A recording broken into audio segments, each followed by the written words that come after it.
waxaa maanta deegaanka Golchane ee gobolka Sool lagu qabtay munaasabad ballaaran oo lagu taageerayo xisbiga xaakimka kulmiye waxaana munaasabadan soo qabanqaabiyay xiriirkeeda guudna lahaa Axmed Cabdi Saciid oo ah gudoomiyaha degmada Yeele ee xisbigaasi kulmiye aboolaal taageerayaal ah ayaa cod dheer ku muujiyay inay codkooda siin doonaan musharaxa xisbiga xaakimka kulmiye Muuse Biixi Cabdi iyaguna sheegay inay muruq iyo maalba isla garab taagayaan geesta kale waxay si weyn taageero ugu muujiyeen wasiirka amuraha gudaha Yaasiin Maxamuud Xaaji Xeer Faratoon oo ay sheegeen inuu yahay wasiirkii ugu horeeyay ee deegaanka Golchane u yimaado sidii uu ogaan lahaa baahideeda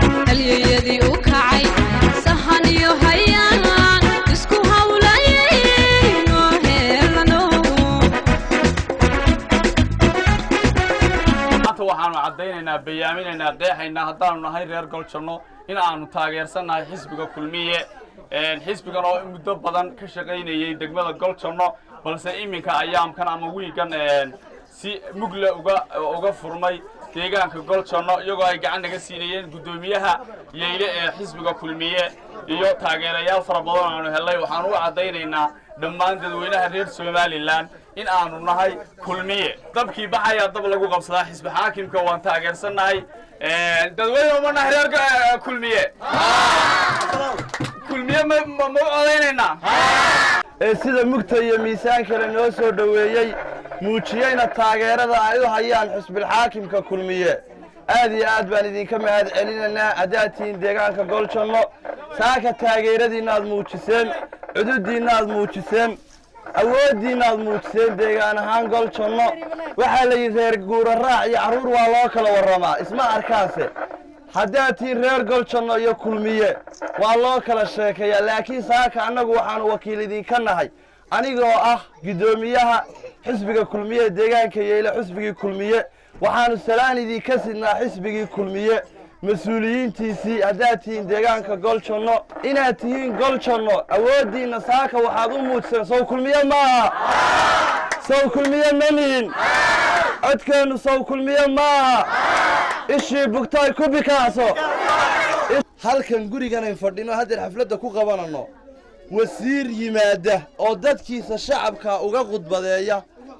oo waxay tabanayaan ogaada waxa jira wasiirka arrimaha gudaha Jamhuuriyadda Somaliland mudane Yaasiin Maxamuud Xeer Faratoon waxaan leenahay reer Golchane wasiirro badan baa jiray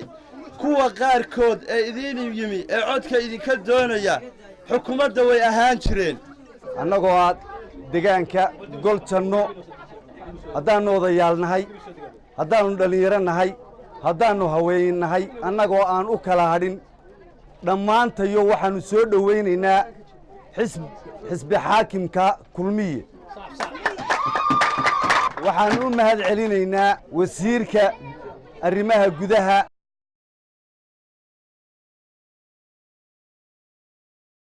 xisbiga kulmiye waa taageeray anigoo garabka haweenka hanaqaad ee kulmiye waxaan taageeray kulmiye istayo kulmiyeenu nahay kinay walaal uma dari kareen maramaan kulayn kinay walaal qasri kaamilo kaarkaaga keen kinay walaal deegaanka Golchane ayaa maanta suuradiisu ahayd mid dadkiisu ay ku xardhanaayeen astaanta xisbiga muxaafidka kulmiye Askariye Maxamed Ciise Wadani wararka telefishinka Somali News degmada Golchane ee gobolka Sool.